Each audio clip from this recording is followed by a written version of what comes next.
Oh, okay. And are you calling him Sebastian? Oh, excuse me, Sebastian. Miss Betty, hello. How are you? Yeah, okay, Sebastian. Okay. Blink, blink. They're so they grow so fast. Okay, one more minute. It'd be crazy not to take them. I guess I could call Jones. Yeah, call Jerry. Call Jerry after this. Let me call Jerry. Speed up.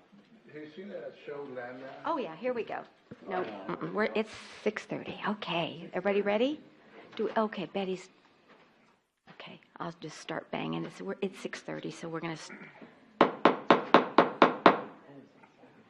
Good evening, and welcome to the City of Leon Valley City Council regular meeting. Today is a cold Tuesday, January 21st, 2025, and it's approximately 6:30 p.m. And as you can see, we do have a quorum. All council members are present. And I've asked Council Member Ray Orozco to please lead us in the pledge. If you'll please stand. Thank you. I pledge allegiance to the flag of the United States of America and to the republic for which it stands, one nation, under God, indivisible, with liberty and justice for all. Thank you, and also Happy New Year to everyone. This is our first meeting of the new year, and I'm so glad. Thank you so much to the council, because we weren't sure if we were going to have the meeting today because of the weather, but thank you all very much for showing up and participating, and thanks to the staff that are here as well. All right. Citizens to be heard. Number 2, we do have a citizen in the chambers. Did you have anything to say, Ms. Hill? I just came to listen. Well, good. We're glad you're here. All right. And Ms. Martinez, I didn't know if you had anything that you'd wanted to add as well. Okay. So there will be no citizens to be heard this evening, and we'll go right into the presentations. 3.1, and let me read that. Presentation, discussion, and possible action to direct staff to apply for a reimbursement grant through the Alamo Area Metropolitan Planning Organization, MPO, for the construction of a hike and bike trail extension, Segment 3, from Evers Road to Balky Drive. And I believe Dr. Caldera is going to be here this evening to present. Good evening and welcome. Good evening, Mayor and Council. And so this is basically asking the council if whether or not the council would be interested in us applying for a grant for Segment 3, and this would get us from Evers Road to Balky, where it should connect with the city of San Antonio. We would be required to pay 20% of the cost and plus engineering. MPO is going out for grants, but we didn't want to fill out the paperwork, go through all the staff time and usage if that isn't something the council's interested in. And so we do have this presentation, or not this exact presentation, but this is one of the items on the infrastructure or priorities listing presentation at the town hall meeting as well. And so if y'all want to wait for after those results to come in to see if that's a top priority, or I know some of the council's concerned with the people that attend the town hall meeting. That may not be a true representation of the citizen population. So whatever it is that you would like to do, me and Melinda just wanted to ask, we never want to miss an opportunity on a grant. This would be the last portion of the trail system. And so it is something that we have been working towards, since 2008. It would connect from all the LC-17 project. We're getting ready to start the Hike and Bike 2, and this would be the last leg of this portion.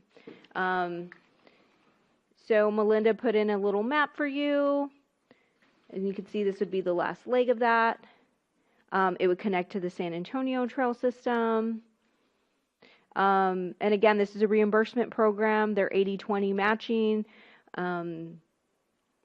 The opinion of probable cost was developed, and a rough estimate is about $1.3 million. You could see the cost breakdown at the bottom. And so minimum cost for the project is $1 million. And so we would meet that threshold. And it's, of course, at council discretion. Okay. All right. Yes, let's open it up for discussion. Councilor Martinez, you had your hand up first. Go ahead, please. Is San Antonio's hike and bike trail already at Bulky Lane? So they're getting ready to start, and I know you can't see it on these little things there, but it's scheduled to start this year. So we will officially be connected. The whole idea was to do every so often in the cycle of governments, there's always buzzwords: connectivity, sustainability. They just kind of go. And so a big portion of this was connectivity, and that was like a big thing: multimodal transportation, hike and bike lanes, hike and bike trails to get to decrease our carbon footprint, to get people out and moving. Wellness was a big topic. And so as part of that, San Antonio started trying to connect all of their trail systems. But of course, there's a lot of suburban cities within the city of San Antonio, and they need us in order to make it all connect the way that they've envisioned it to connect. And so we have been participating through that program with the LC17 project and Hike and Bike 2. And it should connect us all the way up to like UTSA, all the way up into that trailhead. Okay. Yes, Ms. Heil. Thank you, Mr. Martinez. So right now it follows the drainage. The bulky one, yes, it kind of goes up along the edge of the roadway. Oh, sorry, wrong map. Yes, so it would go right here from Evers, follow a portion of the drainage, and then our right-of-way easement all the way up. Okay. Thank you, Mr. Campos. Dr. Caldera, thank you for the presentation.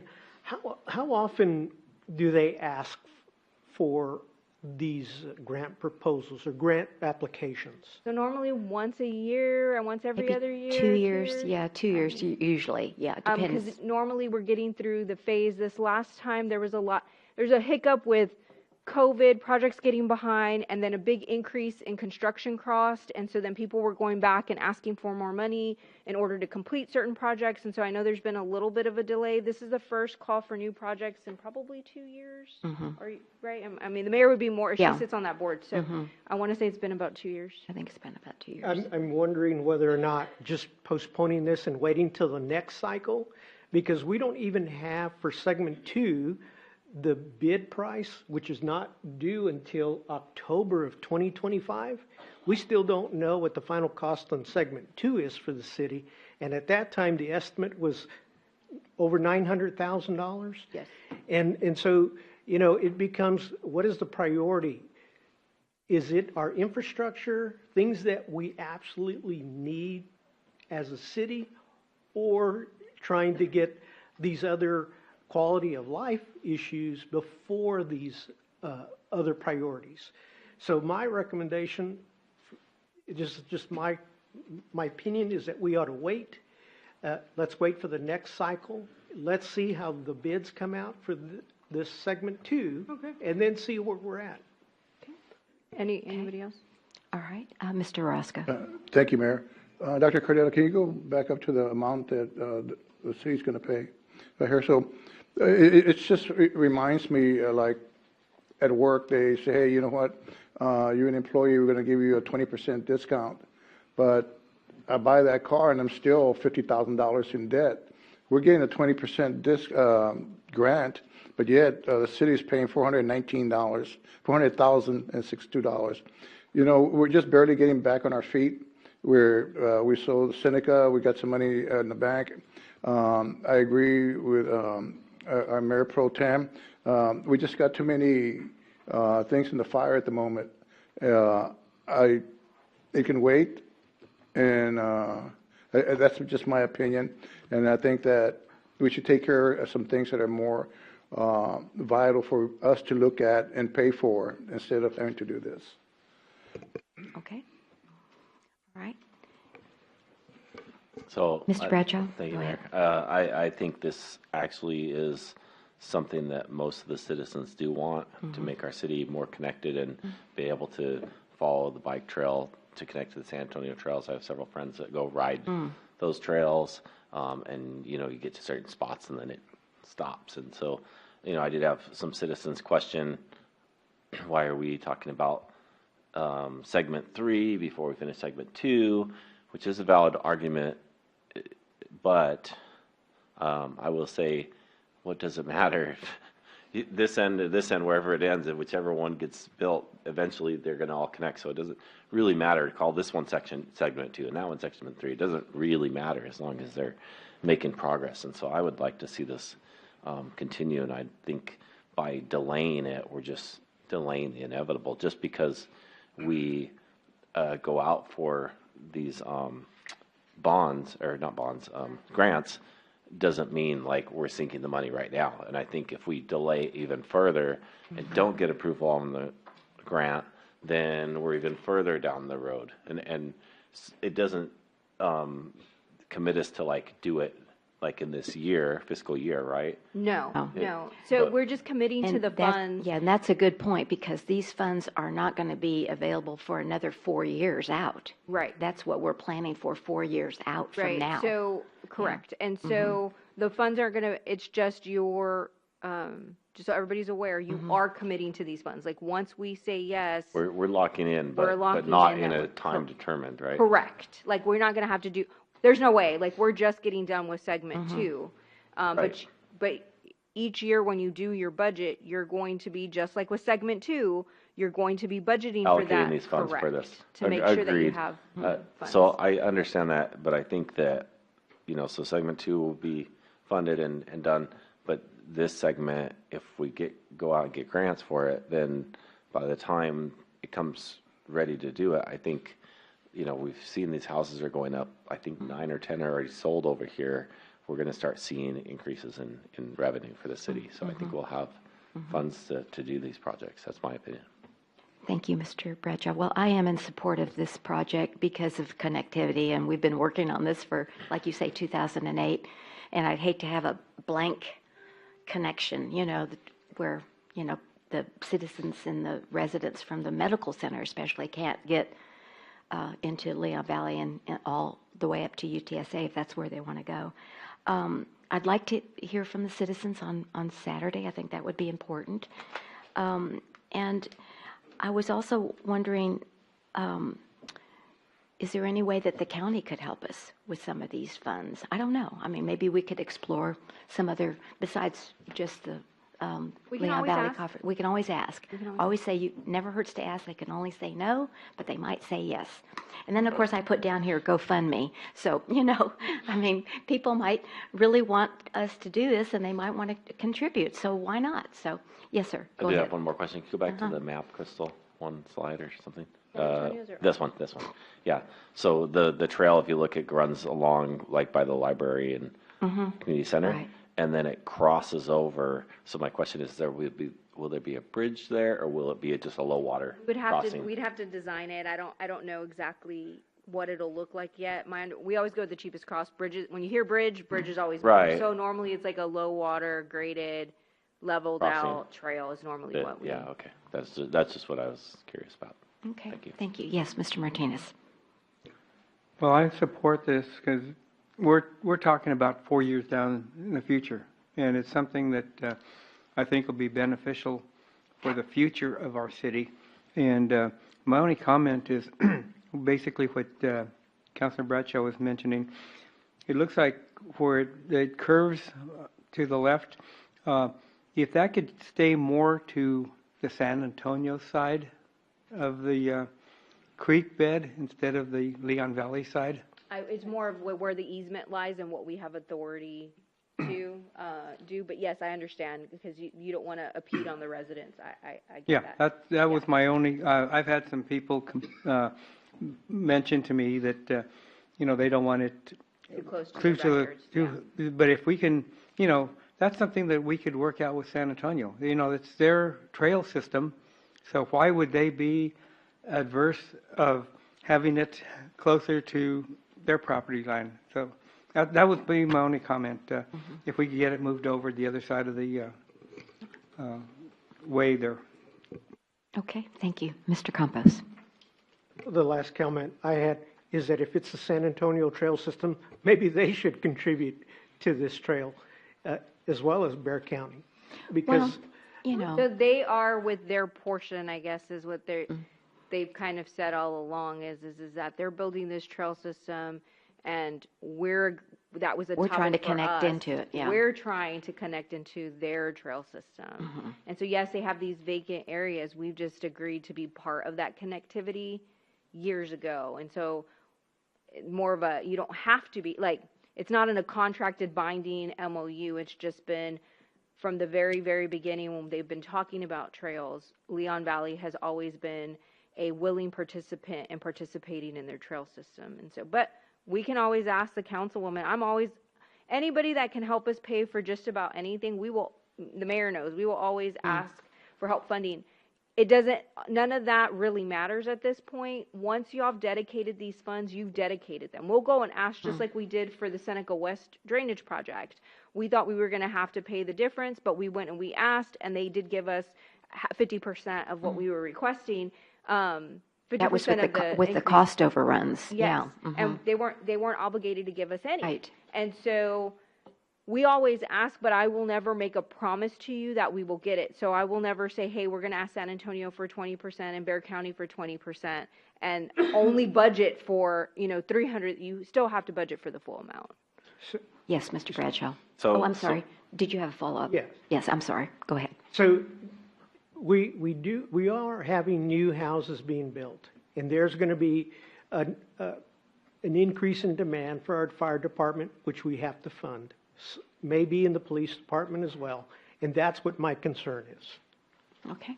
Thank you. Yes, Mr. Bradshaw. So to follow up on the grants, so let's say we approve this hypothetical, and you guys go apply for grants, and they say, no, you don't get any. Then we just don't get any. Then we're not and committed we to just- any- to No. money. No. But later on, we could go back and reapply for new grants. Correct. Well, So- so for this particular one, MPO calls out for projects and you submit a project. And Right. normally they like shovel ready. In this particular case, they said they wanted almost shovel ready projects. And It's so 2028 to 2032. That far out, guys. Yeah. It's not right around the corner. So that's, again, why I'm saying Mm-hmm. I'm pushing for this, because I think it's better now to try and get Mm-hmm. whatever right. I will projects are always bring available, competitive rather than too. if we It's competitive delay it too. and then we go, and then they're all filled up and already all taken, and then Right. we miss out. So That's I the will goal. always bring grant opportunities for you. Just because you hear the word grant doesn't mean that you obviously need to take the grant funds. But at the same time, I don't want y'all to miss an opportunity, and I haven't done my job to bring it to y'all. And so that's why we're here today. I understand that we do have a lot of other needs, and this is close to $500,000 you're going to have to come up with. And so once you've committed to these funds, we've got to commit them in the budget. And so they will be taken up in each year that we budget. You can't not plan for them, if that makes sense. Yeah, Yes. right. All right. Thank you, Mr. Mayor. I know that Orozco. you're going to open this up to the citizens, and I usually don't do this, but I'll do it. Jed, our former councilman, just writes back, says, I'd like to offer my comments to support the city to pursue the grants for the hiking by here. Though I would like an answer, probably from Dr. Cordero, from the city on when segment 2 construction will begin. We want a grant for segment 2 to pay 80% of the cost, literally millions of dollars, and we budgeted the city's portion in 2023 while I was still on council. So I'd like to know why that project has been delayed for almost 2 years. So that was TxDOT. TxDOT. I mean, Right. TxDOT pushed it out, and so now we're scheduled start 2025. to start construction in the summer. But that wasn't us. I mean, it was TxDOT's issue, and they pushed back the project timeline. And I had it in my city manager's report update a couple of months back. Okay. Thank you, Mr. Orozco. Do appreciate that. All right. So I would like to take a vote, just so we have it on record, that it looks like the majority of y'all want to move forward. So if somebody could make a motion, so then that way I can. Okay, go ahead, I'll Mr. make a Bradshaw. motion that we approve for the city manager to seek a grant for this. Okay. I'll second Section it. 3. All right, we have a motion by Counselor Bradshaw and a second by Counselor Heil to direct the staff to apply for a reimbursement grant through the AAMPO for the construction of Phase 3 of a hike and bike trail connectivity to our first and second trail. Any further discussion? All those in favor say aye. All right. Aye. Any opposed? Opposed, no. Okay, the motion passes 3 ayes and 2 nays. All right, thank you, appreciate it. And we're going to move on to presentation 3.2, presentation and discussion to consider amount of an expenditure of funds to mark trees in the Hebner Creek Erosion Control Project alignment. And again, Ms. Martz isn't here, but this is the Crystal Good evening, Mayor and Council. You're going to see a Okay, lot of me yeah. this evening. Crystal's taking over most of the presentations tonight. Yes, Yeah. yes, ma'am. This is a tree marking presentation. The mayor had requested at the last meeting that we take a look at visually marking the trees with the Hebner Creek erosion plan that was presented to y'all. And so essentially the cost to go mark those trees is $9,640. So y'all can visually see the trees that would be taken down, kind of like what we did when we looked at the realignment and we had Ardura go out there and mark where the realignment would go. I will like to mention I did talk to Ardura on Friday. Yeah, Friday. And they said that even though this segment takes out more trees in the other realignment than the other realignment took out less heritage trees. So that even though we had them go back to their original spot, in Byron's opinion and looking at the listing, the realignment portion, even though it took out more trees, they were less heritage trees. So I just wanted it so that way y'all were aware. But if you would like to have those trees marked so y'all could go out and see the trees that would be taken out with the project that y'all voted on, it would cost us about $9,000. Okay.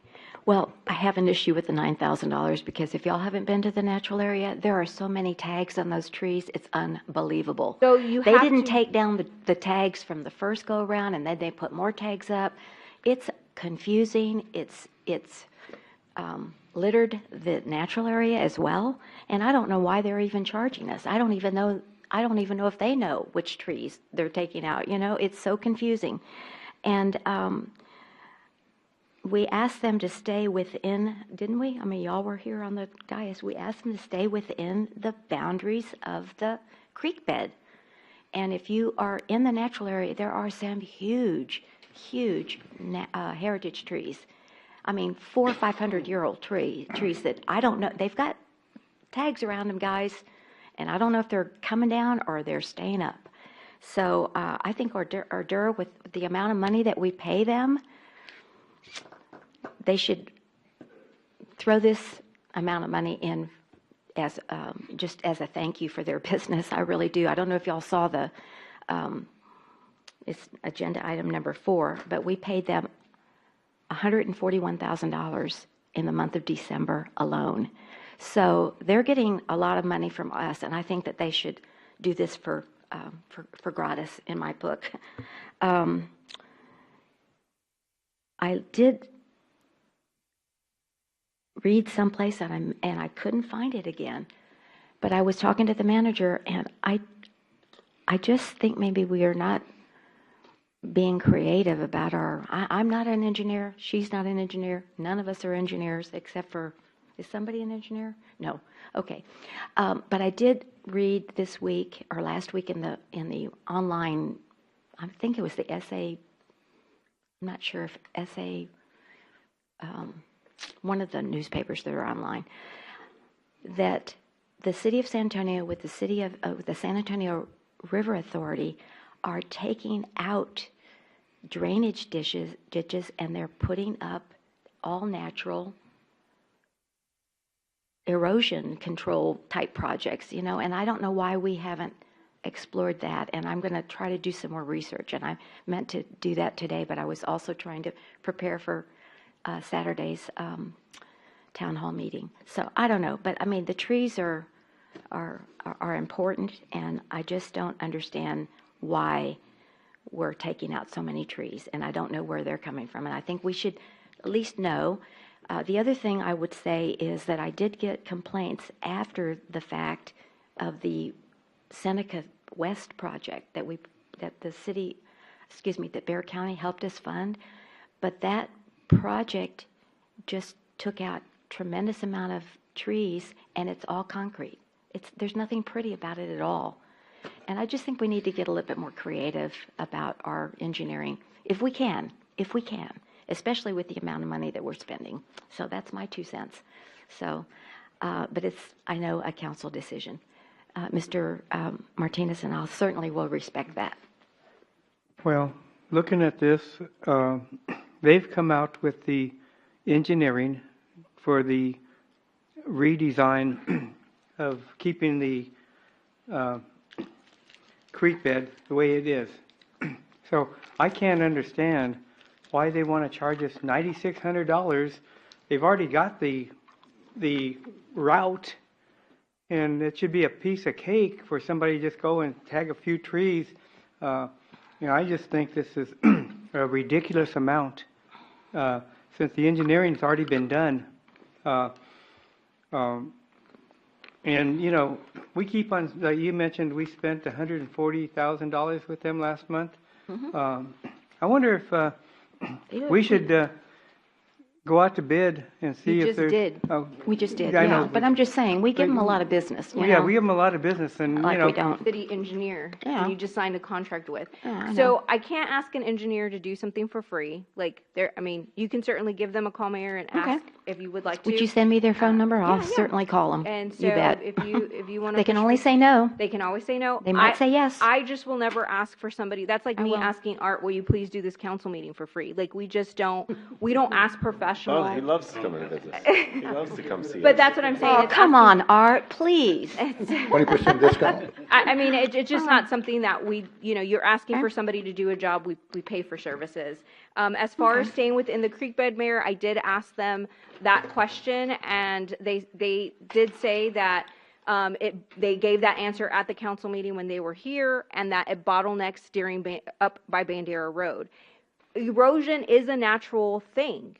There's nothing tying you to doing anything with this creek bed. You can continue to let it erode. Erosion, again, is something that happens in nature. Now, it could harm the Historical Society house, which we had conversation, and this project isn't preventing flooding at all. All this is doing is fixing the erosion and preventing the house from sliding off.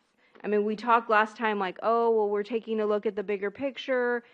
That's all this project is doing. It's not saving any homes from flooding. It's simply just fixing the erosion and making sure that the house doesn't eventually end up into the abyss, and keeping it a walkable area for people to continue to walk through the natural area safely, because there's some large canyons happening back in that particular area.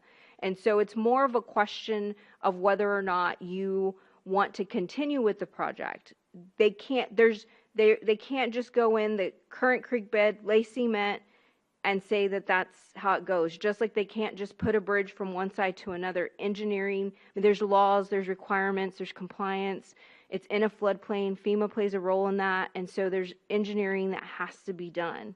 And so from my professional recommendation, if you want to fix the erosion to make sure it stays that way, then you should listen to the engineers. Now, if you have a different idea and the council agrees, it's not free. Whether we go to Ardura or pick another engineering firm to come up with a creative solution with plants or some other, they're going to charge us. And so Ardura, with this plan, it was $600, and now we're up to $1,000 on the project. So it's just a matter of, you can always go back to Ardura and ask them to redesign it with a creative. They're going the cheapest route for y'all, is what Byron has explained to me. And that's why they gave y'all two options the last time. One was without the retaining wall, and one was the riprap, and y'all chose the riprap. So, Mr. Orozco. Thank you, Mayor. I know that it has said that we spent $140,000 in December. To date, Dr. Cardetta, how much money have we spent on this project?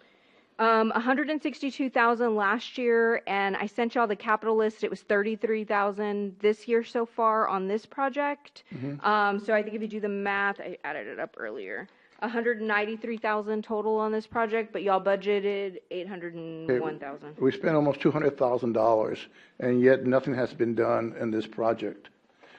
Well, We it's need not to get- nothing. You've got Well, two well, sets of engineering plans. I mean, you've got two Got the sets of plans. engineering Plans, plans. no shovels in the ground. We have, okay, well, even better said, thank you. Yeah. We need to get this erosion. It doesn't matter how many trees we need to get rid of to make this happen, to try to at least slow down the erosion, or probably save the Onion House. I was looking at your public works report, and it had indicated in here that Bare Branches Alliance is assisting the city with a submittal of $110,000 grant to plant 600 trees in the Huebner Onion Natural Area Park.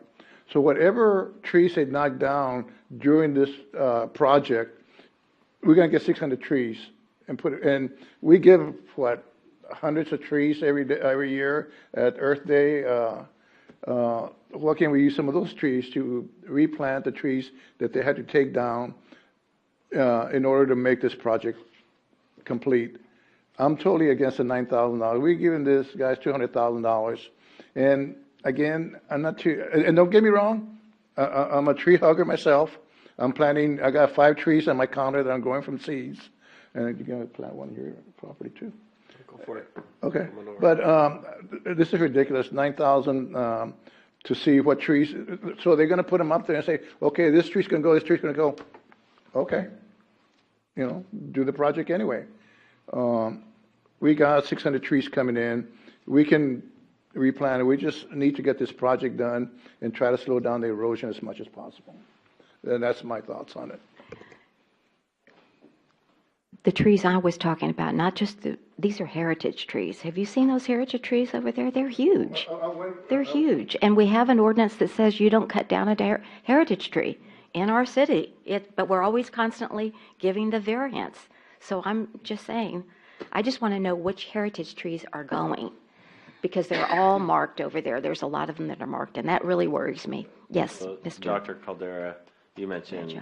that there's more heritage trees coming out in this new plan than the old plan, because we were going swath through the middle that was going to take out a bunch of trees, right? Right. Do you have an idea of how many heritage trees we're talking the difference? I don't. He sent me the plans. I just didn't have time to count them this afternoon. But we did talk briefly, and he said it was more trash trees in the other plan. I want to say, but I don't want to be hackberries and all wrong. that. I want to say it was like only like 3 or 4 heritage trees in the other plan, but then you're taking out you're creating a whole new creek alignment. Right, You know what I mean? we were moving the Moving it, creek over, correct, yeah. which I mean, it probably it's- has it would pros be and just cons. both, right, 'cause Both ways. The old creek isn't gonna go away I mean, it'll be realigned and they'll like cover it up, but I think, again, I'm not an engineer, so I hate to make assumptions, but I think water flows the way water flows, and I think you'll end up having almost like It's kind of 2 true, creek. but waterfly is the beds. easiest way to go, and if you don't least make pa- it path- perfect. path of least resistance kind of Yes, situation. exactly. And so that, I mean, I think eventually you'll probably end up having 2 Did when we proposed the new plan, did they say, okay, we could do this will work? Or was there any kind of resistance like this? I really don't recommend this. So new the plan. reason that they did the original realignment was the council's direction to Ardura Was to get it almost a away. year ago was, we want to completely stop erosion and save as many homes as we can from being in the flood. That was like y'all's original. So they went back and said, okay, let's look at this plan. They looked at various plans. The one that they saw that would accomplish that direction to them at that time was realigning the creek. It would take, I think it was like 8 or 9 homes out of the floodplain, Right. fix the erosion for good. Like, it was kind of more of a long-term solution. Y'all went out there, y'all didn't like where the realignment was, so then we said, okay, how do we just fix the erosion and the Grand Canyon that's happening from the Saul's recycled water line? And can we stay in the original creek path? Which I agree, it would, in my mind as well, it was gonna cause the least amount of disruption. So they went ahead and went back into the original alignment. It doesn't take really any homes out of the floodplain. It is completely an erosion project, and it would keep not only just the historical site, but it would also keep Poss Road, which is also another big component from, we know we've had to reconstruct it. It would help from that to a road as well again in the future. And so those are 2 components for, I mean, y'all to kind of consider. It's not just the house, it is Poss. In my opinion, I'm against the tree marking, the $10,000 for tree marking additional. I think the mayor's point, they're all marked. We should just know what the markings mean. Maybe get a key, right? And then we can Well, go give in. me a key. I'll go over there. So But- what ends up happening is when you count for tree counting, they tag them all. Like Right. every tree, whether they're going or not going, when they're doing an engineering project, they're tagging them and they get tagged for different reasons, Right. and that's why there's different colors. I agree with you. If there's litter happening in there, we need to go and But again, if they're tagging them for different colors, then Right. there's some kind of a code that we should Right. be able to help interpret Yeah. ourselves, and maybe we can do that. We can go out together and ask. count them, Yeah, right? give it to But- me and I'll do it. But my Oh. opinion is the decision is not, I mean, tonight's agenda the item is, do we want to pay this extra money? And I would say no. But the decision, I think, ultimately is, do we want to stick with our original plan? Maybe it's less heritage trees taken out, it saves more homes in the floodplain versus the new plan to keep it in the creek bed, which will take out more heritage trees and not take any homes out of the floodplain. And something else I've considered in light of recent events is there's a lot of dead brush, dead trees in the natural area. We just in- had that We conversation. just had that In conversation. recent events in California, Right. forests not being taken care of, it's a tinderbox, and it just goes, and if that happens, so that's one more thing to look at. I'd say on the pro side, if you do have a big swath cutting through the middle, that's a fire break, Yeah. right? So we Possibly. so on that top, we do have fire breaks. We talked about the trees. We cleared the natural area pathway. And speaking with Melinda, there was concern about removing the dead trees in the natural area because it disrupts habitat, Yeah. wildlife. So we haven't touched those yet. And so we were getting ready. That was my first reaction when it went up. I was like, "How are the fire breaks? Do we have enough water?" Like we had a whole staff meeting and we talked about everything. And I told Melinda, we got to go in and clean up. I told the mayor, "Hey, we're going to go in and clean up the dead trees." And then Melinda was like, "Hey, wait a minute. I can go in and clean up the dead trees, but we don't want to disrupt the natural area." And I was like, "Oh, I didn't know that was an issue." And so I talked about it with the mayor earlier, and we still haven't finished that conversation, but on whether or not those dead trees need to come No, out. there's a lot more dead trees because we're in a drought. We're in a severe drought. Absolutely. And so there's a lot of trees that are down that had not been there 5 years ago. You know what I'm saying? It's gotten progressively worse, just as the environment has. I mean, floods, hurricanes, fires, I mean, you name it, so. And Mary, you may know more about this, and you and Dr. Cardetto. When we did the tour, when we went through there, I saw a lot of trees that were marked already that had still badges on it with numbers on it. So has this happened before? Have they marked trees before? So we have tree markings for various, Saws marked trees in there when they were getting ready to do the All project. marked. So one of them is, one set of tags are, so when they go in and mark, those tags are supposed to be biodegradable, and so they never come off. So once they get marked by Saws, you can go all around San Antonio and see marked trees everywhere. Saws marked trees that were in there, they don't go unmark them. They just leave them there after the project and they do the engineering.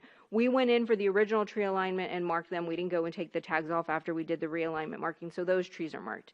Then they had to do the tree counting for the current realignment, and so those trees got marked. And so they may be double tagged on some trees because they may be associated with the Saws project or one of the original alignment project or a current project. So those trees are constantly being marked. So I could see while there be litter there and there shouldn't be, and so we need to either call Ardura or a public works crew to go in there and pick up those tags off of the trees. And so I can ask Ardura if there's a code to their trees and whether or not, That'd be great.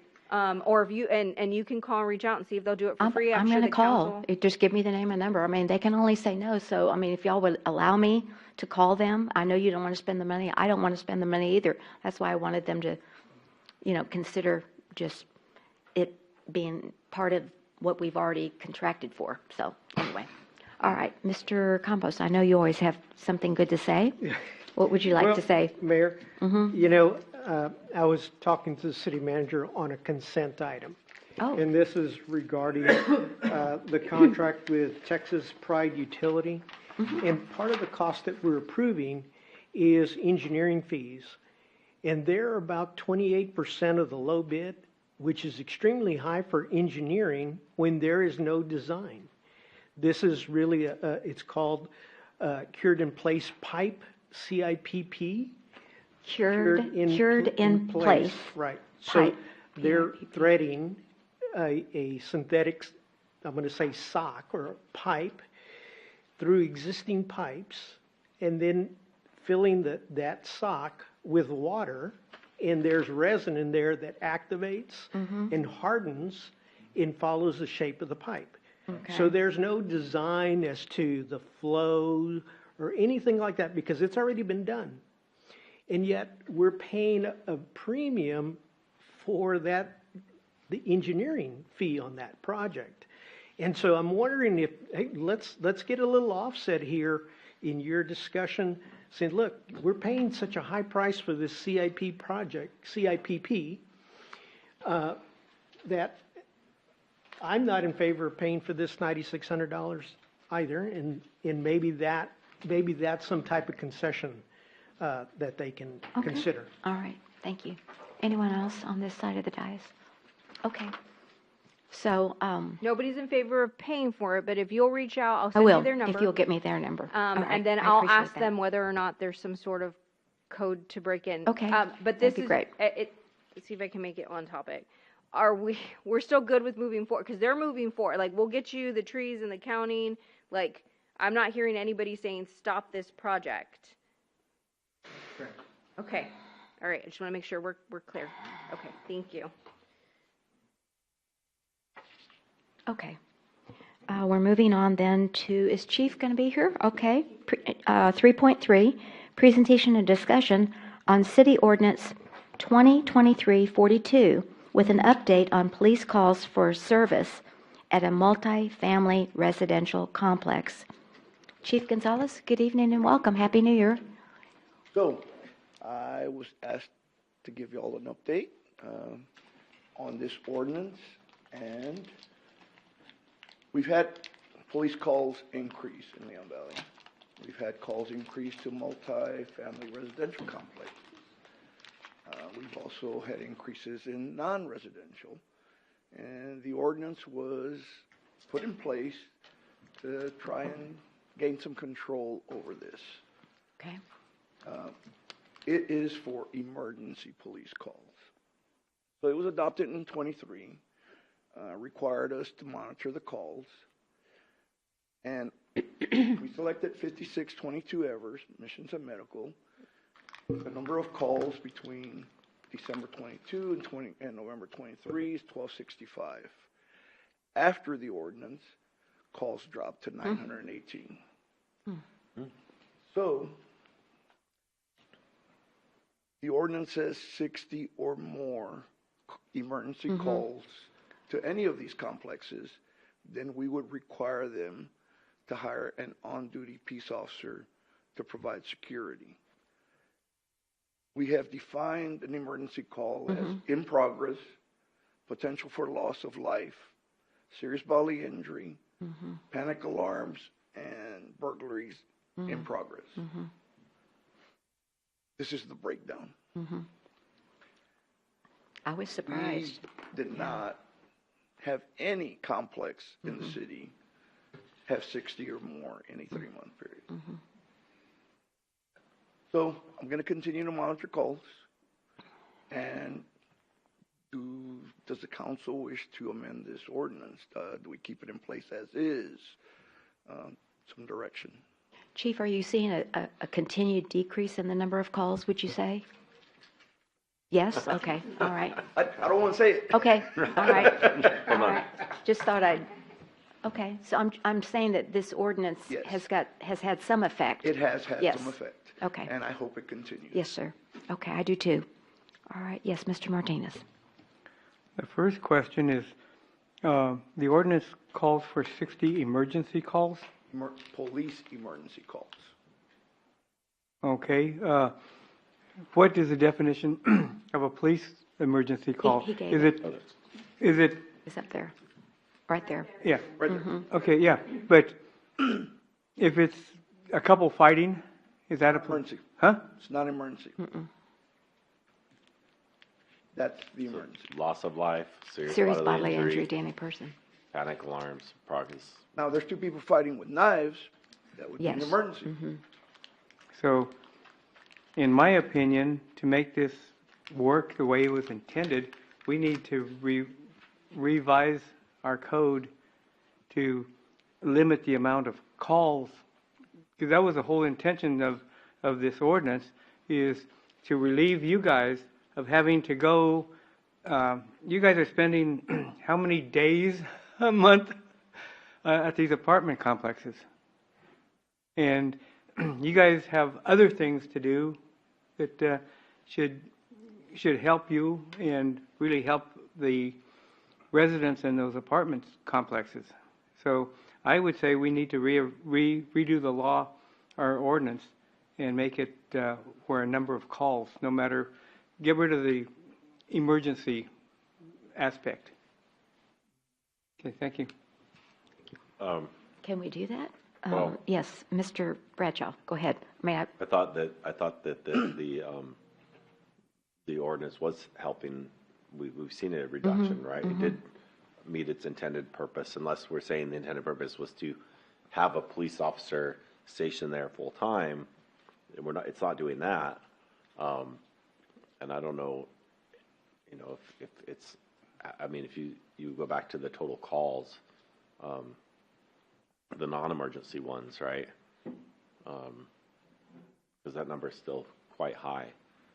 Do we want to, take out the emergency and just say any calls would justify Okay. having something there? Dr. Caldera has something to add. Yeah, so, sorry, is that okay? So when we were discussing this ordinance, whether or not the ordinance was considered constitutional or not constitutional, there had to be a definition for, like, we couldn't just say any call. Like, we had to Had to have, be something right, that's why specific. the definition That makes exists. sense. And that's, because that would be like us just creating an ordinance and making you incur a cost for a public service you already pay in property tax to. And so we had to have a definition and some justification. To We make just it couldn't, correct. extreme. Correct. Did you want to? Yes, I was going to ask you if you, since you're the lawyer, would you Sorry, add? I Yeah, would just you wanted add to to that? clarify. Yes. I was waiting for the appropriate Yes. time. You bet. I jump heard. in, But on this type of call, when we're talking about oh, I'm sorry. Thank you. I knew I heard you. Requiring people to go through this expense. Not only do you want to, and the fact that it's a police type action that we're looking at here, we wanted to ensure that there were adequate backstops, that the least restrictive regulation was being considered in order to be able to defend it in its most constitutional manner. And that was why we advised that it be done just not on all calls, but on emergency calls, because that would be, at that point, we can tie it to an adverse secondary effect. And that was our advice, was to tie it to the emergency calls. If you go to all calls, then there's much less tie there, and that can mean now, I understand the reason for apartment complexes, but now we're there might be a greater equal protection claim, like on residences as well. Some houses have a lot more calls than other houses do. So when we were taking a look at trying to determine the constitutionality of it, that was our recommendation, was on police calls. I mean, emergency police calls, yeah. police Now, calls. Chief said something like we could amend it. What would you address that? Yeah, we could amend it to other types of emergencies that would have, and this was just, I think the police, the PD's just initial thought as to what might be able to be done for an immediate arrest of that type of interaction that would occur, as well as trying to prevent those from in the future. We could take a look at other items that would be considered emergencies, but this was just kind of a first start on that. Okay. Good. Anybody? Mr. Campos and then Mr. Martinez. So, Chief, the number of calls for non-emergency, do we have an idea? What do you think makes up the majority of that? At apartment complexes, Right. family disturbances, Right. dogs barking, just nuisance type calls. Would it be your car's been burglarized, it's non-emergency because it already happened, or how? A car burglary in progress versus a car burglary that occurred yesterday, two different things. But has occurred and the vehicle's gone? Right. Is that an emergency? No. Okay. So is that, I mean, could we tell, is that what we're facing with with the volume of calls? Well, okay. So this complex, multiple buildings. Each building has several apartments. So you're talking many, many families. If I go to a single residence neighborhood, if I go to a house 20 times and I have the same type of call at a complex, but the apartment complex has 4 of those in locations. So now this residence, I have X amount of calls. Well, this building has 4 of those residents. It's multiplied by 4. So that's where you get the disparity or the difference in the number of calls. House stands by itself. Apartment complexes has many residents. So as the attorney said, how are we going to cut that into a way where we're not singling out this complex, this building, start charging more for the service that we have to provide? It's a fine Thank line. you for the clarification. Mr. Martinez. So give us an example of, 285 calls. What's the most, or give us like the 3 examples of the most calls that you get. Out Dogs of barking, 200, people arguing, suspicious people. What about drugs? That's in there. Yeah. It's not the top 3 though, Yeah. according to, off the top of your head. Right. Noise Noise complaints complaints. is one of the big ones, because remember, Yeah. They're living on Apartments. top of each other. you've got somebody living on top of you, you've got somebody living beneath you, you've got somebody living on the side of you. Yeah. And these apartments were built in the 60s or late 60s, early 70s. Sure. And so they weren't built with like, Soundproofing and yeah, stuff. like, I mean, it's just, you can hear everything. And I use this complex because it's one of the largest complexes. Sure. The same things happen at the other complexes. And we looked at those 2. So what would your recommendation to us, and how would we change this ordinance to help you? Give us your idea of how changes you would like to see. Right now, I think I just need to keep monitoring. It's gone down, Good. and management plays a big role. Enforcement by their management is very necessary. And so when we had passed this ordinance, we contacted all the apartment complexes. I'm sorry, Mayor, if I'm speaking out of turn. I think you're making eye contact with me, so I'm thinking you're giving That's me the okay. okay. Yeah, that's fine. Go ahead. I'm a little stuck down here.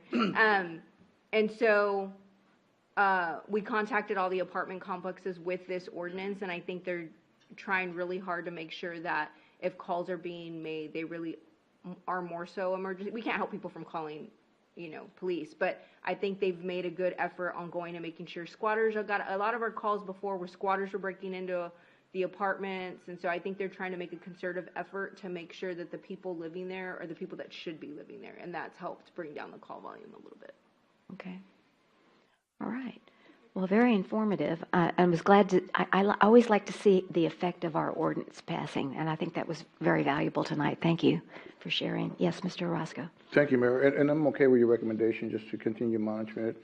But who makes a determination of who categorizes a certain call? Does the 911 center, does the police officer that gets a call, or do you categorize it when you get there? So how After do you go the about fact. that? It's after the fact. Because everybody that calls 911, I think it's emergency. that's their emergency. But their emergency may not be our emergency. The loose dog that somebody called 911, that is not a police emergency. So when do you know So when when to call we for get backup? there and we find out that that's what it is, it's a call. And we document it as a call. it's not an emergency call. Okay, so when do you call for backup? What categorizes that? So if you call for two people fighting with knives, the call taker is going to categorize that as an emergency call. The dispatcher will get that, read the details, and send out two officers, because that is an emergency call. And I know it's irrelevant to what we're discussing, I just want to know for purposes. But I'm okay with your recommendation just to monitor. Okay, any other questions, comments? All right, thank you, Chief. We appreciate all that you do. Keep us safe. Thank you. Take care. Agenda item number 3.4, presentation discussion of the monthly finance report ending December 31st, 2024. Crystal Caldera, our manager, will give us the report. Thank you, and welcome back. Good evening, Mayor and Council. Okay, so this is December's financials. Here's a look at your general fund. We're sitting pretty good. The miscellaneous revenue is sitting a little high, but we did get the sale of the property. Your expenditures are tracking where they should be. And this is just a breakdown of your miscellaneous, so you can see the detail of your miscellaneous there. On your water sewer side, same thing, revenue is tracking at 17%. And so we're in line right now with that. Your expenditures are tracking at about 15%. Community center, same thing, we're at 13%. And your expenditures are tracking about 23%. Economic development, we're right on target so far. So we're hoping that we'll hit our numbers this year. Last year we got, looks like barely by the skin. So Dr. Caldera, I know we have a reserve in the economic development that it's the money that we don't spend for the projects.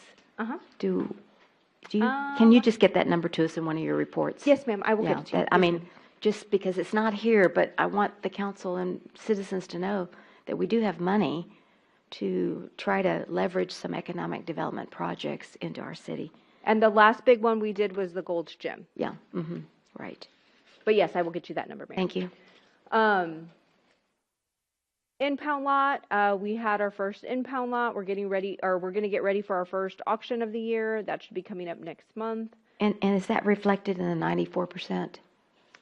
That's the impound lot that was just built? Is that what that 94% capital is? Yes, ma'am. Yes. And if those of you that didn't go on the tour, oh, it was really cool. I really love seeing that. They did save a tree. I want y'all to know that. Thank you. Anyway, all right.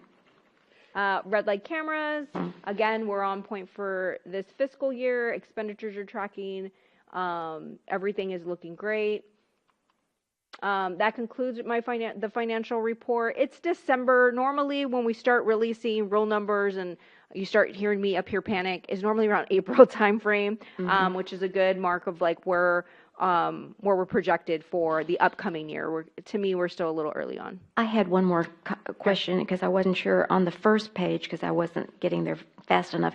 Miscellaneous revenue is 108.8%. That's the sale of your property? Okay. I think you might have said that and I just didn't grab that because I was just turning my page. Okay, Sorry. Thank you. I appreciate that.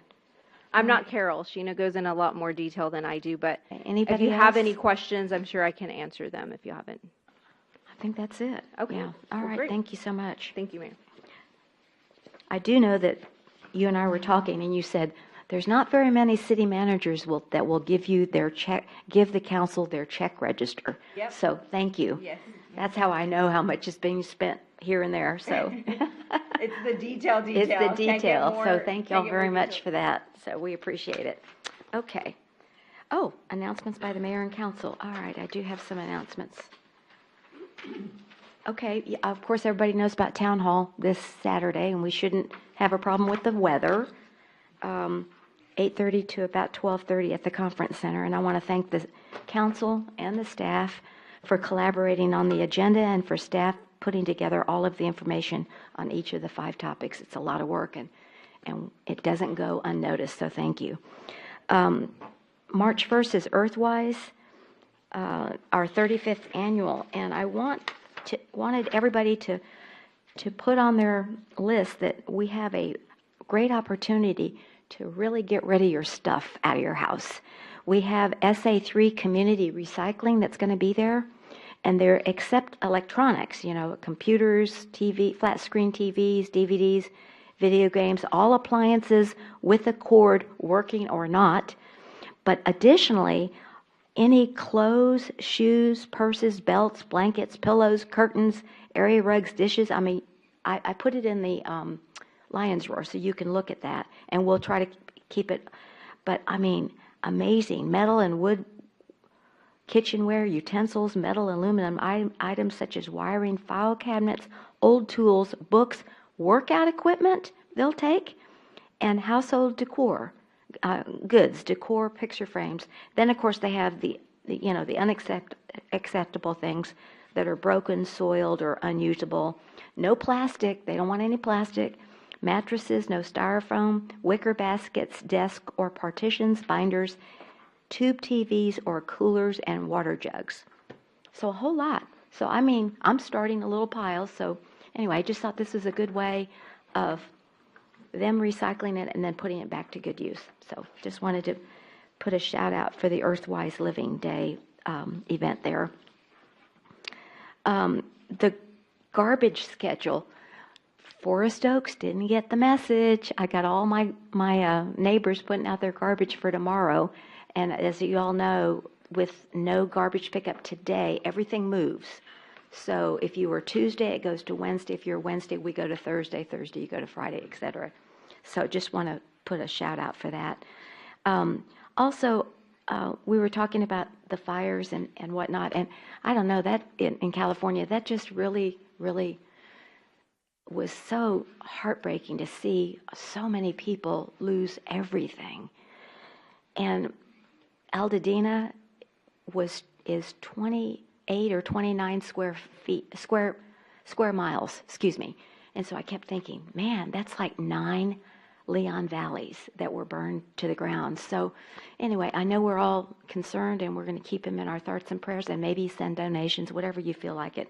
But yes, the fire is really true. So is the flooding, but the fire is true, and it was amazing how it was just a tinderbox. It was unbelievable. So last but not least, stay safe. Stay warm, and thanks to our police and fire for all that you do during because it's treacherous out there in the ice and snow, so we appreciate all you do, Chief, and the fire department. Okay, that's it. Yes, Mr. Campos, you're next, Counselor. So, Mayor, I wanted to provide the citizens with some updates. The dog kennel. Yeah. There's a lot of activity taking place right now. They started pouring the slab, and they're running a water service line already there. And we're expecting delivery of those kennels in the first week of February. So I wanted just to give an update to our citizens about that. And excuse me, that's going to be at the Public Works, right? Yes, where the old impound is, if you go, Oh, it's in yeah. the back part of that, out of Oh, the okay. floodwater area. Okay. And Good, they're thank you. I scheduled didn't to go. know. We just got confirmation, I don't know, last week that they're on their way and they're Wonderful. still scheduled on time. So. Great, thank you. I appreciate that. And I know, Betty, you're really thrilled about that. And then I wanted to give some congratulations to Sandra Pasale. She was awarded a scholarship from the Linebarger firm. So congratulations on that. Regardless of how many times you've won it, congratulations. It's an accomplishment. And I wanted to welcome, there's 3 new hires in the fire department: Sofia Rivera, Chris Gutierrez, and Christopher Price, who just joined our fire department. So I'd like to welcome them aboard. I hope they have a long career here. It's amazing. And Chief, I understand from the police department, you've filled in some vacancies, and so we're making positive traction on that. And again, as the mayor said, thanks to all the first responders in this cold weather, the freeze, everything that you do for our community. Thank all of you. And just to reiterate, Dr. Caldera, we are fully staffed in the fire department, and in the police department, are we still like 3 short? We're 3 short. 3 short, so, but we've come up a long way, so thank you. Just wanted to follow up with Counselor Campos's comment. Yes, Counselor Orozco, what Thank you, would you Mayor. like to say? And I hope everybody had a great New Year's, and I hope your New Year is starting off well. On the 29th of this month, we have the CPAC, the Police Advisory Group. It's going to be a good one. The chief or Officer K will begin to report what transpired for the whole year, giving you numbers, where we stand on as far as police officers and how many we lack and so forth, which is not many. So it's going to be a great meeting. I was going to ask you, Dr. Cardera, if I can use Crystal Miranda to advertise it on our Facebook, so we can all share it in our Facebook and advertise it as well. She does a real good job as far as making designs and to advertise events. If we could utilize her for that, if that's okay with you. So, just to clarify, you want people to show up to that meeting? Oh, to we hear definitely that, do, yes. To hear that report? Is that what you're saying? It's going to be very Okay. informative, and I don't believe that it has been advertised as it should be. All right.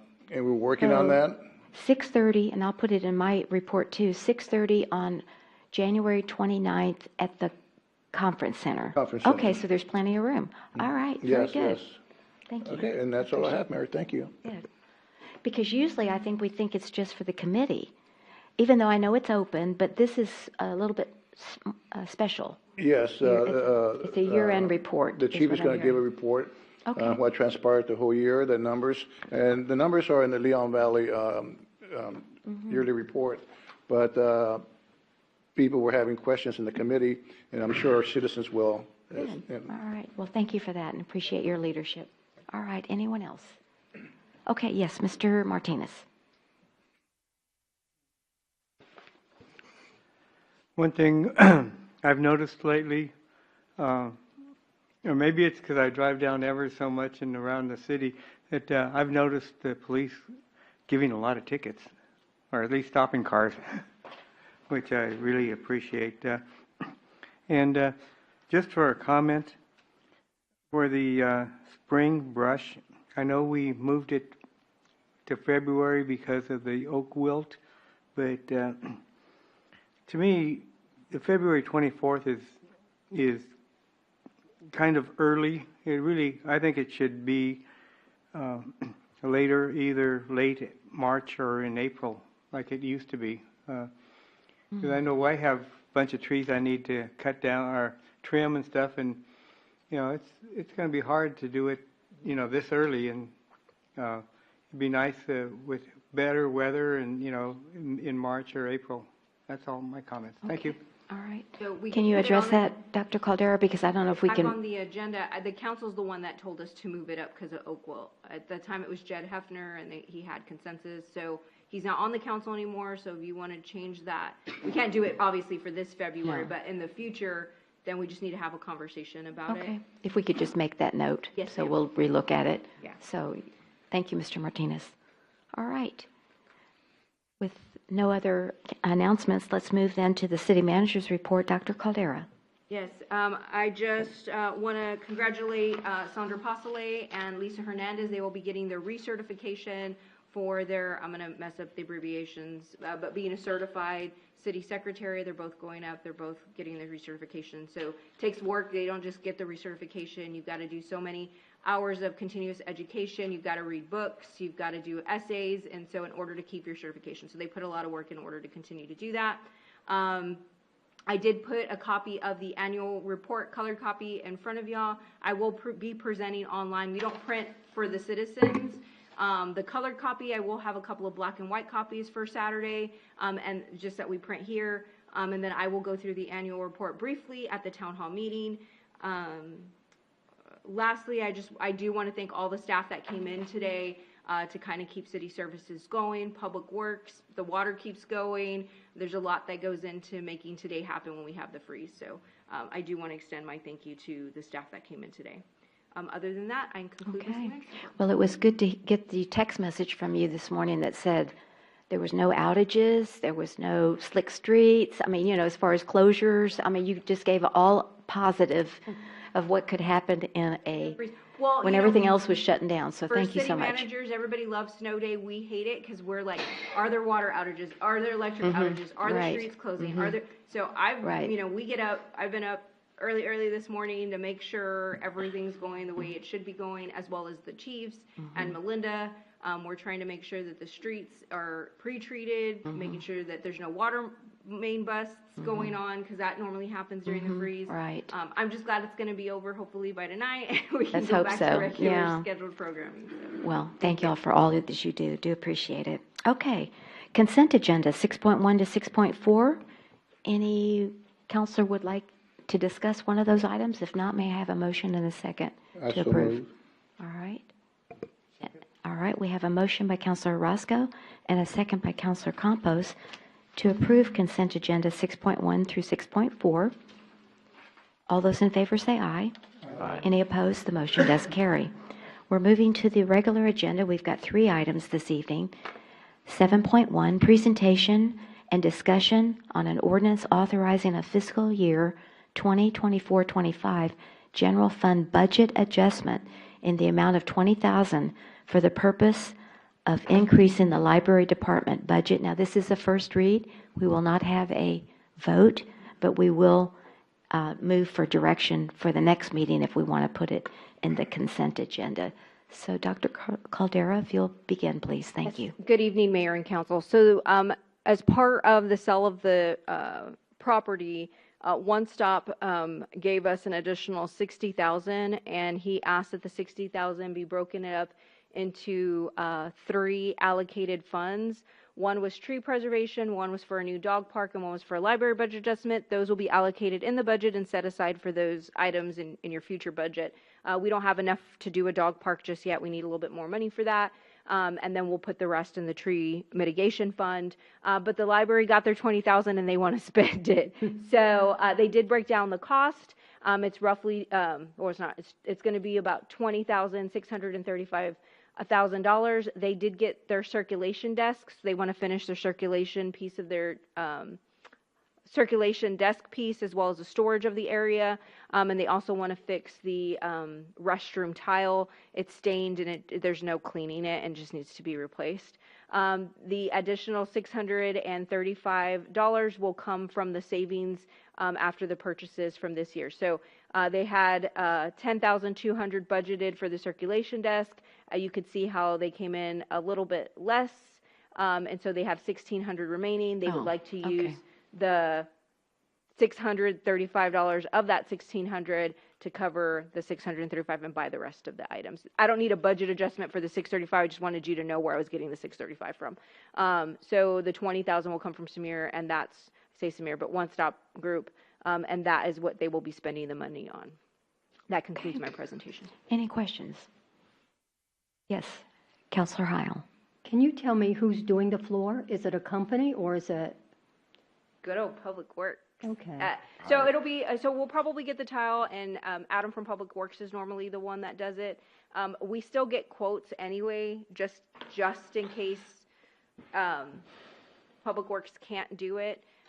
We always still get quotes for the floor. So Or maybe less? it may be come in a little bit less. Okay. Okay. But it'll be both the restrooms, and because there's some cutting and it's commercial grade flooring, and so some of our Public Works can do some of that. Sometimes we have to hire a company to come in and do it. So, Okay, very good. So there's no vote, but I don't hear any opposition to the 20,000. May I So, ask another yes, question? you sure may. So how do you get the bids on these items? Do you we send just them go out? out for quotes. Okay. So for something that small, it's just we call 2 or 3 companies, or Melinda will call somebody in just so we can get the number in for just like down here. We'll get quotes for your budget. They'll come in pretty close, right? We'll go online, get the numbers for you to put it as a placeholder. And we're saying we're not going to go over this amount, but we could come in less than that amount. Same thing up here. This is what came off of online, but normally when we buy in bulk, we'll get a slight discount. And so some of these numbers may come down slightly. And so I may not even need that $635, but I always like to give you worst case scenario because I don't want to have to come back and be wrong. Thank you. You're welcome. All right, yes, Mr. Martinez and then Mr. Roscoe. Now, I heard a rumor, and this is just rumor, that this $20,000 was to have some new program or something. No, you're talking about a different thing with with One Stop Group, they're discussing with the Friends of the Library and the library. Separate Separate items? separate Okay, item, yes. okay, thank you. Counselor Orozco. Thank you, Mayor. And Dr. Cardetta, the prices you have here for the furniture is kind of expensive, but then again, I was just looking at some of the, like, desks to go and stuff. Yeah. No, Did these you are. get bids on the furniture as well? Yeah, so this is specific to library. These are modular furniture set for commercial use. And so, if I'm not mistaken, it's the same furniture that we used to put in City Hall when we bought our furniture here. But the way it's graded, it's not just a plain desk. It's not like an office desk. You're talking about a library circulation desk. And so if you go in the library, that one was handmade years ago by Public Works, and I don't have a carpenter anymore to hand make a desk. Like your front desk out here, your receptionist desk was handmade by a carpenter we used to have on staff. He's no longer on our staff. It's remember handmade for that. stuff. Yeah. I hear great things about the library all the time. All right, my family utilizes that. Yvonne's daughter takes her little girls there all the time, so does Yvonne. I think that maybe it'd be good to go ahead and upgrade our library a little bit and get them what they need. Okay. All right. So, yes, Mr. I would say we put this on the consent agenda. Okay, that'd be great. Thanks. That was my next question. So we'll put that. You know, I'm seeing Dave Demeline just sitting there, and I know he's got a long ride home, but if there's no objection, why don't we bring, because Dr. Caldera will do the number 2. Would you go ahead, Dave, and come on up for 7.3, and we'll take it so that you'll have a little extra time to beat the traffic?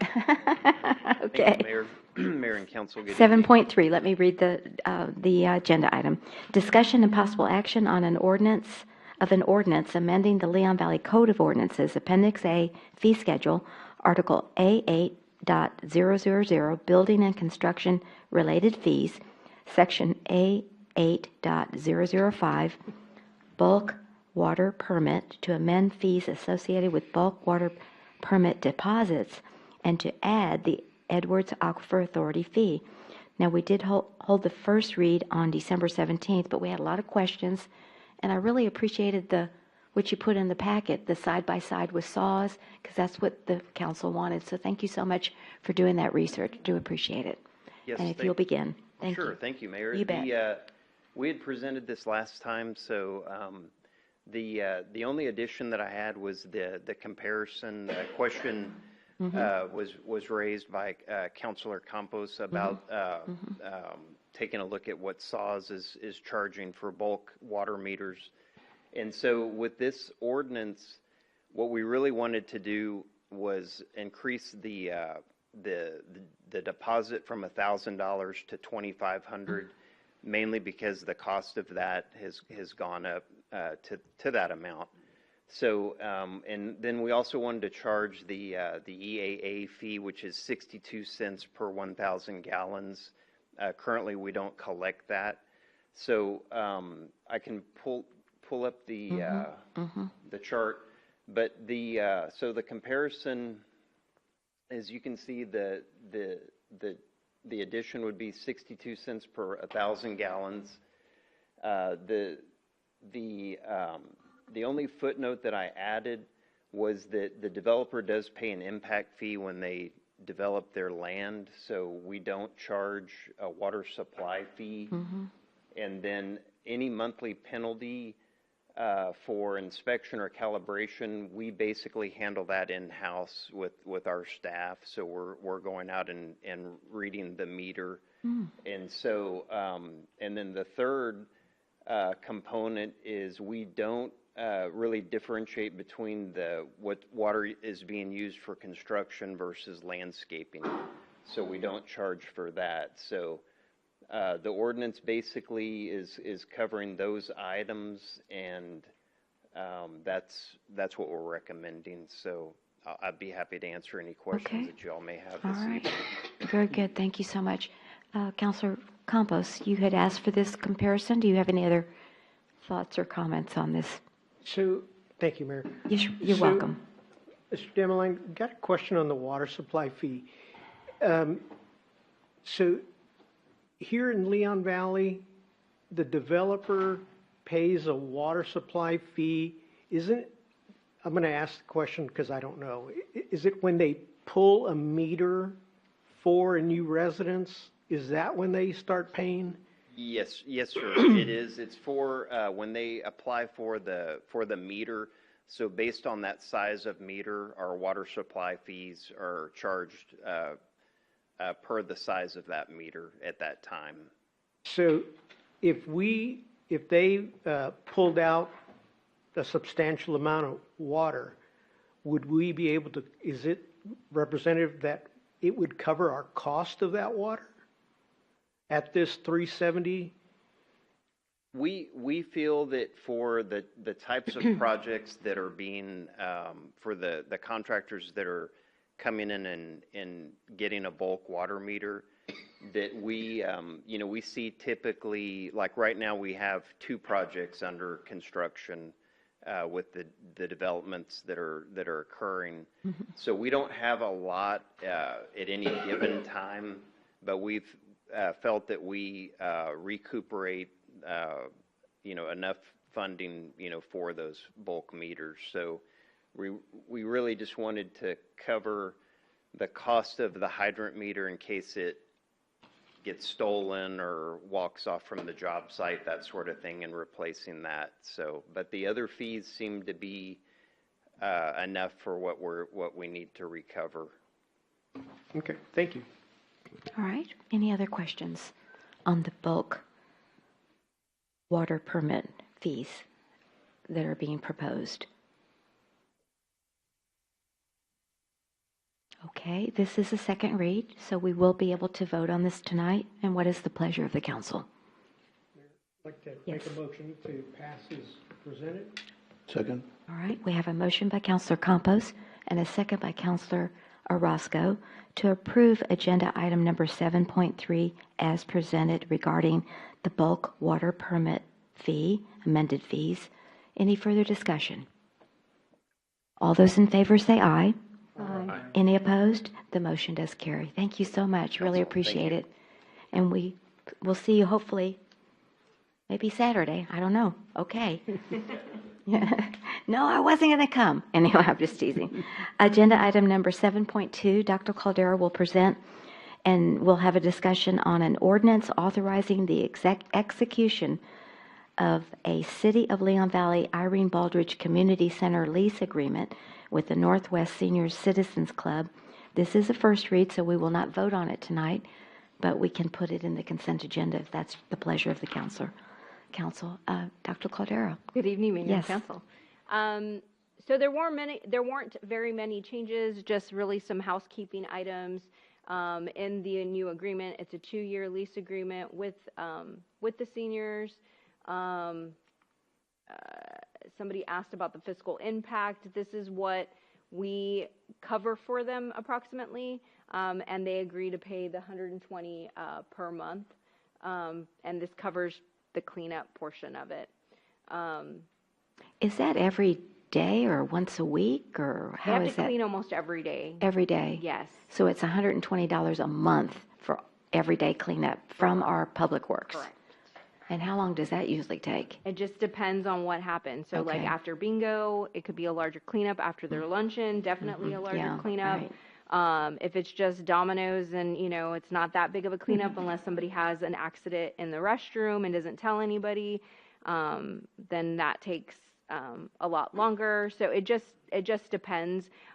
What we have talked to the Northwest Seniors, if something spills or like you can't clean it because you can't get down on, if you could just let us know, if you could just let Rudy know, they have direct contact with Public Works if they don't want to go through Miss Miranda or they don't want to call me, because leaving it there, it's sitting there for like 16 hours because we don't go back in there till the next day.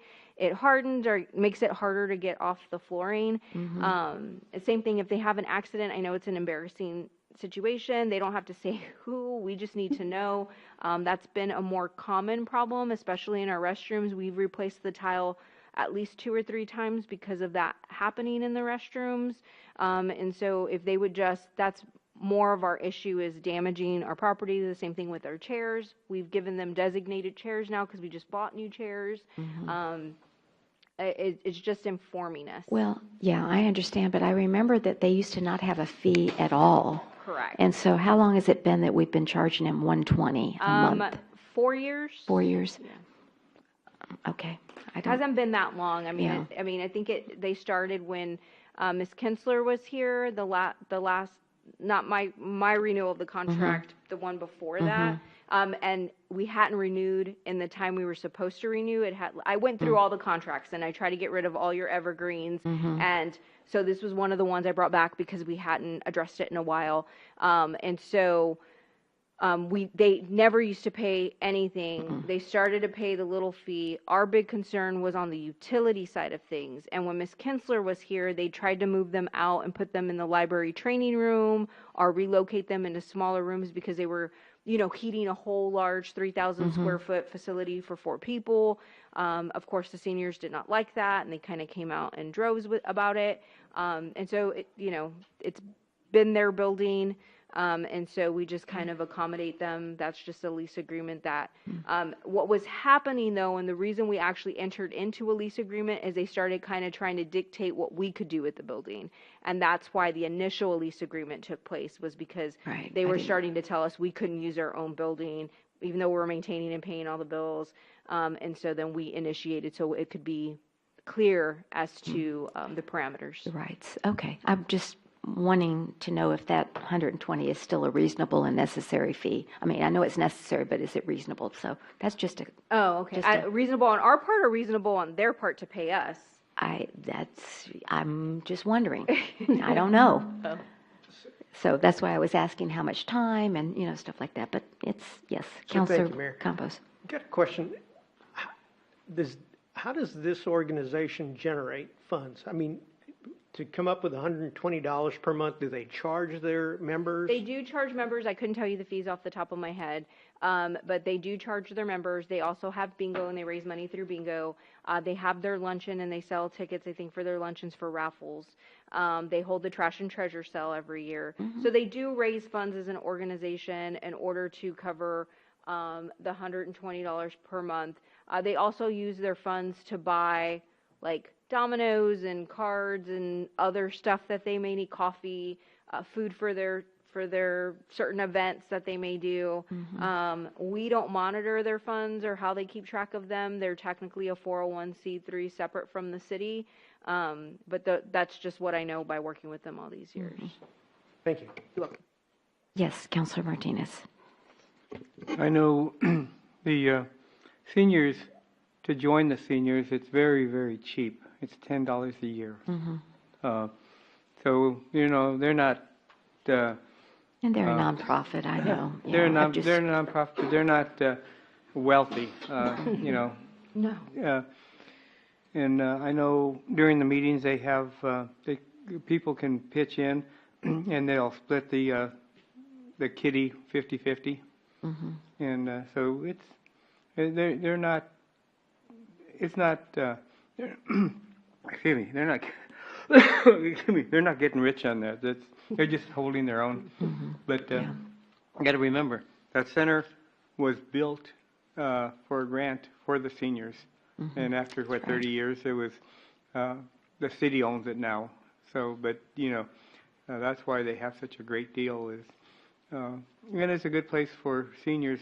There's a lot of people that, like the mayor, been to it, and I've been to several of them. There's a lot of people that show up all for of the us have. monthly Yeah.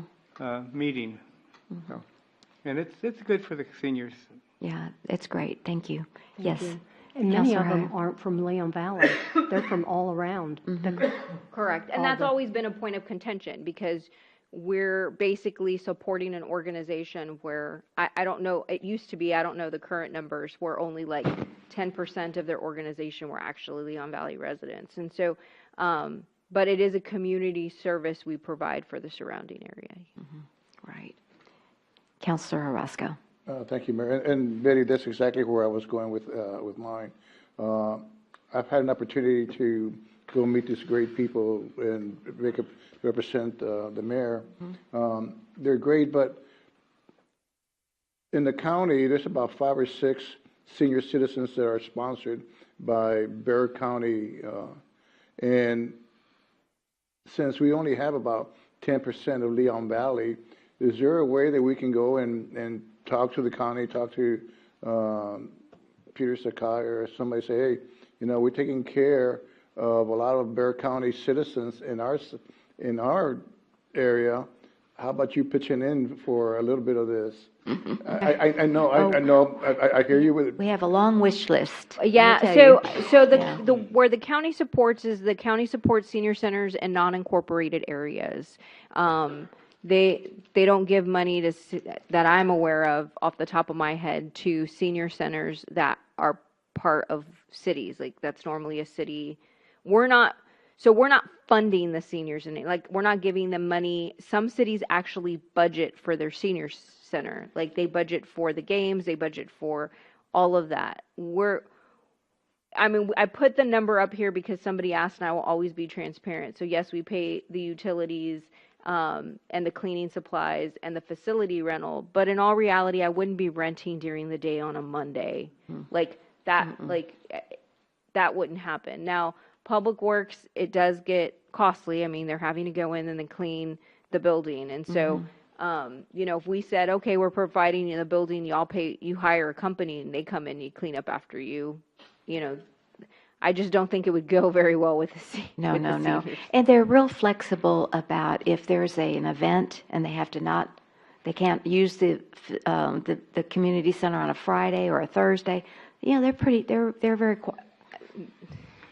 They will move. I'm not move. going to say that they're easily flexible. We get normally not nice email from the chair every time we move them. But we do, in the parameters of this agreement, as long as we give them 30 days notice, we can move them. And so they move because it's part of this agreement. Because that's also what was happening, was they refused to leave on Fridays, and we were trying to increase the revenue in the community center. That was a big objective. Back in 2005, the council really wanted to raise the revenue for the community and conference center because we still had, at the time, debt on the conference center.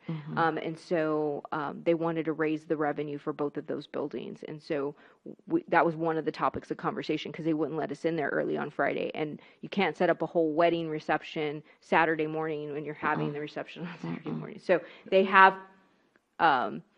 come a long way since I've started here in letting the city back in and functioning the way we need to in order for us to have revenue in that building. And then the last one. Councilor Roscoe. When I was going through this week, or when did we get the report, on Thursday, Friday? I was thinking about moving it to $300 per month. I believe that they raised their fee for the yearly, and they have a monthly fee. I was thinking about $300 per month, just to help access to some of the stuff that Public Work does. Do they set up the tables for them? They set up the table and they bring them back down. That's a lot of work, and it takes a lot of time from our Public Works that they could be doing somewhere else around Leon Valley. I'm thinking about $300 per month. We haven't raised it in 5-6 years.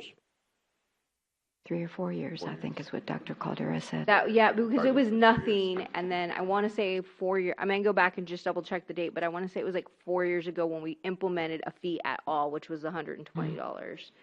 Because they were paying absolutely nothing. It was just an agreement for them to use the center, and then along the lines, the demands from the city, just, I guess whoever was there was like, okay, we'll do it, okay, we'll do it, okay, we'll do it, and then it just became like customary. And then when Ms. Kinsler got here, she was like, whoa, like we're spending a lot of time here, we're doing a lot of stuff for them, we don't have an official agreement. So she was kind of the one that came up with the official agreement with the small cleaning fee. And then I realized that original agreement had lapsed, and so I brought that renewal to y'all 2 years ago, and we just kept the cleaning fee as is. So it's probably been about 4 or 5 years that we've implemented a cleaning fee. Does anyone else? I mean, $300. That's they're more not than going to be double. happy about it. Yeah, they're just. I think that's. I mean, I don't mind a little bit of an increase, but I think 300 is from 120 for them. might be sticker shock. What do Well, you I'll think, be Ms. flexible on that. I can move it up You to think, Ms. 200. Heil, because you've gone to the council, the seniors, and so has Mr. They're Campos. actually a group of fun people. Yeah. There are many of those people are over 100 years old. Oh, yeah, oh, yeah. And they're just fun to talk to. Oh, yeah. And I wouldn't want to tell the president that you're raising the price. I wouldn't either. I'm going to ask one of y'all to do it. Oh, yeah, y'all know who the president is. She's been there a long time. Yes, Mr. Martinez. I would be against raising the rate. Okay. Not even, okay, at all. Okay, anybody else? I'm okay with keeping it as is. Keeping it as As is, is. everybody? Mr. Campos, okay. All right. Maybe next year. This isn't, how many years? 2 years. 2 years, so maybe then, in 2 Yeah, years. it was an etched in stone. I'm Yeah. flexible on this. I It understand, was just a but I thought. thought 300 was a little too much, but maybe, Well, I was going to say 1,000, but. okay, maybe 150, but anyway, okay. But it sounds like the consensus is just to leave it like it is. Okay, so next meeting, put it on the consent agenda as is? Okay, very good. Thank you. All right, agenda item number 8, any members of the council have any future agenda items, yes, that you'd like to add? Yes, Mr. Martinez. Recently, San Antonio passed an ordinance on vaping. And vaping? vaping and making it illegal in all public areas. I would like to see us craft an ordinance very similar to San Antonio's and keeping vaping away from public areas, parks, public areas. 'Cause, I don't like smelling that stuff, and it seems like more and more people are vaping. Didn't we cross that bridge already? Didn't we bring that up before, Dr. No, Cordero? we have a CDBD ordinance, and that's required on use. That's on your zoning side, but we haven't addressed vaping, so we'll certainly add that to the list, and we can bring that back to you. Thank you. All right, anyone Oh, else? does he have a second? I'm sorry. Yeah. He needs- All right, we have a second by Mr. Campos. Okay. Anything else?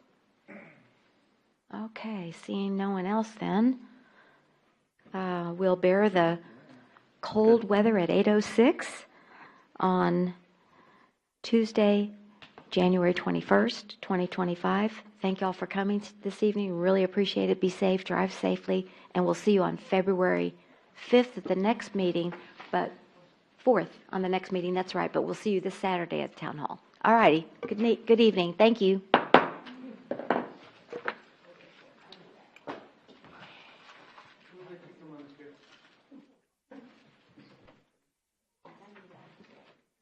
It's totally targeted. Everybody knows it. Thank you.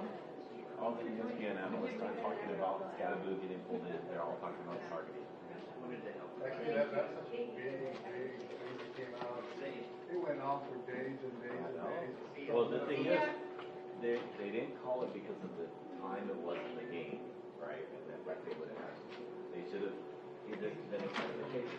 Don't call, just like change the rule. They really should just change it to like helmet to helmet. And if it's helmet to helmet, it's a flag. Because they're like the crown of that helmet, the Adidas feet, there's so many things, variables. Like the pros, it's just helmet to helmet, boom. Unless it's Patrick Mahomes. Then if they get close to him, it's a flag. Oh my goodness. Hey, that guy, it's ridiculous. They didn't even touch him. I know. Those two guys went over the top of each other. They're like, we did all what? You're getting maybe his face. Yeah, right.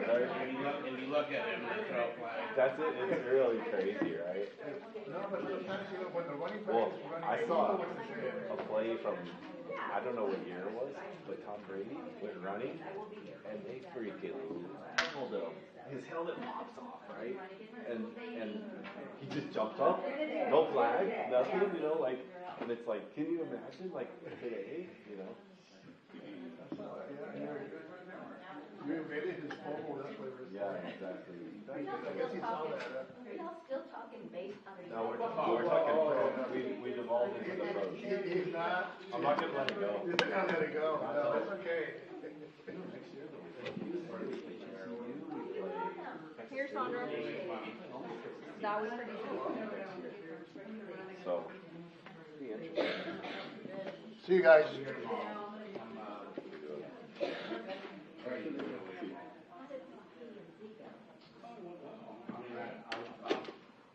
Halfway into it, I lost my voice.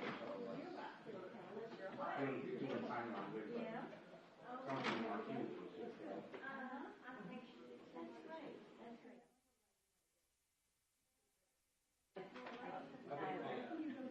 seem to enjoy it. Good. So tomorrow night is BOA. BOA tomorrow.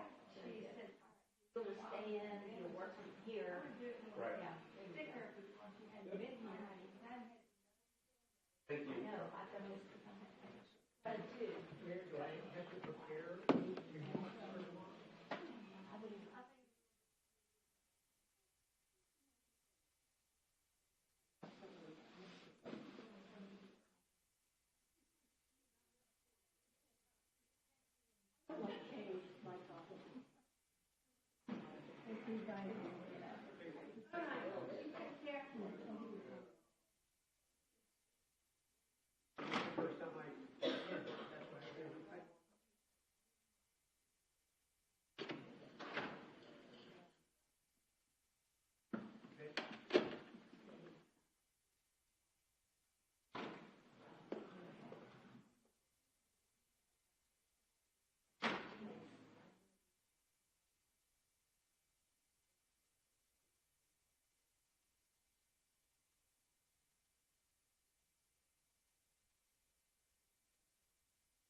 Be careful going home.